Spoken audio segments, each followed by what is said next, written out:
વિકાસશીલ તાલુકાના પૈસા બિનઉપયોગી પ્રોજેક્ટમાં મંજૂરી કરી દેતા નર્મદા જિલ્લાના ડેડિયાપાડા તાલુકાના આમ આદમી પાર્ટીના ધારાસભ્ય ચૈતર વસાવા રાજપીપળા તાલુકા ખાતે આવેલ કલેક્ટરની ચેમ્બર સામે ધરણા પર બેઠા હતા. તો કલેક્ટર કચેરીએ ધારાસભ્ય ચૈતર વસાવા સહિત કાર્યકરોનો હલ્લાબોલ કરાતા પોલીસ અધિકારી સામે તૂટુમેના દ્રશ્યો પણ સર્જાયા હતા. તો આમ આદમી પાર્ટીના ડેડિયાપાડા તાલુકાના ધારાસભ્ય ચૈતર વસાવાએ જિલ્લા કલેક્ટરની બેઠક છોડીને ધરણા પર બેઠા હતા. તો આ દરમિયાન તેમણે મીડિયા સમક્ષ પોતાની વાત રજૂ કરતા જણાવ્યું હતું કે ખાસ કયા મુદ્દે આજે આવ્યા હતા અને શું પછી રજૂઆત બાદ કઈ મિટિંગમાં શું નિર્ણય લેવાયો? નર્મદા જિલ્લામાં એક બાજુ આધાર સેવા કેન્દ્રના સર્વર ક્લબ છે, કેન્દ્ર બંધ છે. એક બાજુ આયુષ્માન કાર્ડ હોય, રેશન કાર્ડ કઢાવવા માટેના સર્વરો બંધ છે, ઓફિસો બંધ છે. અમે ખાડા પૂરવા માટેની રજૂઆતો કરીએ છીએ, ખાડા નથી પૂરાતા. પ્રધાનમંત્રી આવાસ યોજનાના ઘણા લોકો પેન્ડિંગ છે. નળ સે જલમાં પાણી નથી આવતા, યુવાનો બેરોજગાર છે. અહીંયા શિક્ષકોની ભરતી આ વહીવટી તંત્ર દ્વારા કરવામાં નથી આવતી. અને છેલ્લા 3 દિવસથી 9 તારીખથી લઈને નર્મદા જિલ્લા વહીવટી તંત્ર દ્વારા બીજેપી સભ્ય અભિયાનમાં જોડાવા માટેની ઝુંબેશના રૂપે કામગીરી ચાલે છે. અમે ગઈકાલે 17 જણને ગામડાઓમાં રોક્યા, એમના આઈડી કાર્ડ જોયા તો ટીડીઓ શ્રીએ જાતે બીજેપી સદસ્યના એક કર્મચારીના કાર્ડ બનાવ્યા, એમના પરથી ઓટીપી લઈને એમની નોંધણી કરી.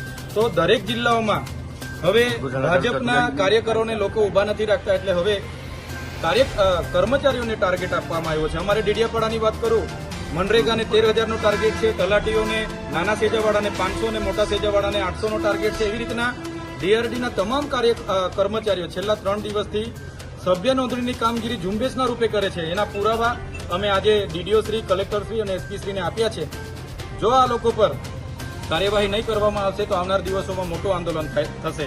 પ્રશ્ન અહીંયા એ ઉપસ્થિત થાય છે, શું નર્મદા જિલ્લા વહીવટી તંત્રનો પગાર શું ભાજપની કમલમ ઓફિસોમાંથી આવે છે? તો કેમ આ ઝુંબેશના રૂપે આટલા બધા કર્મચારીઓ ગામડાઓમાં સભ્ય નોંધણી માટે નીકળી પડ્યા છે? તો એની રજૂઆત માટે આજે અમે આવ્યા હતા. 3-5માં જે પણ કર્મચારી ઉપર કાર્ડ બન્યા છે, જે પણ કર્મચારી આ ઝુંબેશ ચલાવી છે, એમને પર કાર્યવાહી કરવાની કલેક્ટરશ્રીએ અમને બાહેધરી આપી છે, ડીડીઓશ્રીએ પણ બાહેધરી આપી છે. જો કાર્યવાહી નહીં થશે તો દિન 5 પછી હજારોની સંખ્યામાં અમે ફરી અહીંયા આવીશું અને ઉગ્ર આંદોલન અમારું આગળ. અધિકારી નામ શું કયા અધિકારીઓ? ટીડીઓશ્રીએ સોમવારે 9 તારીખે મિટિંગો લીધી, ડેડિયાપાડા, સાગબારા તમામ ટીડીઓએ, અને એમણે કીધું કે ડીડીઓશ્રીની સૂચના છે. અમે પોતે પૂછ્યું, ડીડીઓશ્રીની સૂચના છે, અને ટાર્ગેટો આપ્યા, લક્ષ્યાંક આપ્યો, અને ઝુંબેશના રૂપે કામગીરી ચાલે છે. આજે પણ બધા કર્મચારીઓ ગામડામાં છે. તો સરકારી કર્મચારીઓને આટલા બધા પ્રશ્નો છે તે દેખાતા નથી, અને બીજેપીના સભ્ય નોંધણીમાં બધા ફરે છે. એટલા માટે અમે આજે હજારોની સંખ્યામાં અહીંયા રજૂઆત કરવા માટે આવ્યા છે. જો અમને અટકાવવામાં નહીં આવે, એમના પર કાયદેસરની કાર્યવાહી કરવામાં નહીં આવશે તો 5 દિવસ પછી ફરી અમારું મોટું આંદોલન અહીંયા થશે.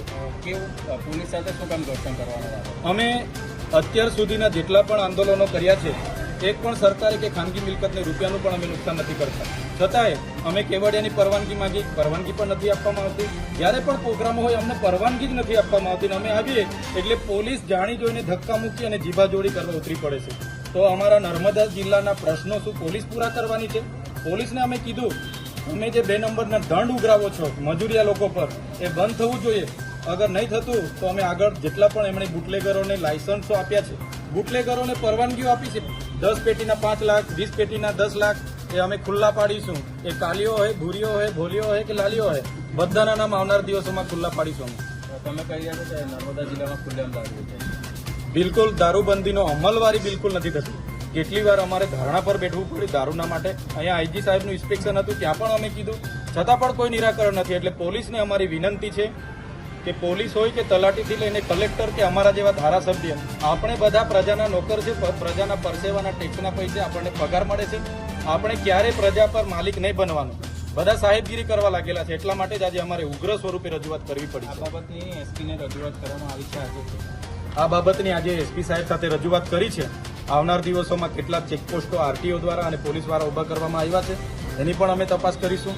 અને કેટલો દંડ છેલ્લા વર્ષમાં આજની સ્થિતિએ કેટલો દંડ એમણે ઉઘરાવ્યો છે, કયા પ્રકારના વાહનો પર, એ પણ અમે માહિતી માંગીશું. હવે કાચનું મને બહુ આઈડિયા નથી, પણ ગેટ બંધ હતો એટલે ગેટો બી કૂદીને ગેટો ખોલાવીને અમે અંદર ગયા છે. કયા અધિકારીઓ ભાજપના સભ્ય બનાવવા માટે ભૂમિકા ભજવે છે અને નામ શું છે? આપણે ડેડિયાપાડાના ટીડીઓ, મારે ત્યાં ગઈકાલે કર્મચારીઓ આવ્યા, એમને પૂછ્યું, એમના કાર્ડ પણ મેં લીધા.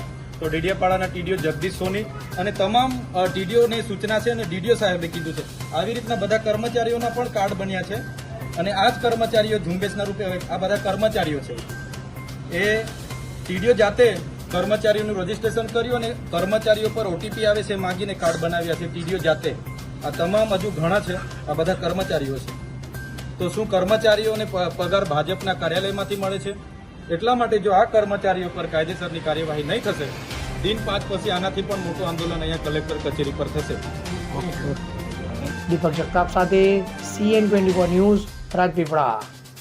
હવે જુઓ દેશ દુનિયાની તમામ ખબરો તમારી આંગળીના ટેરવે.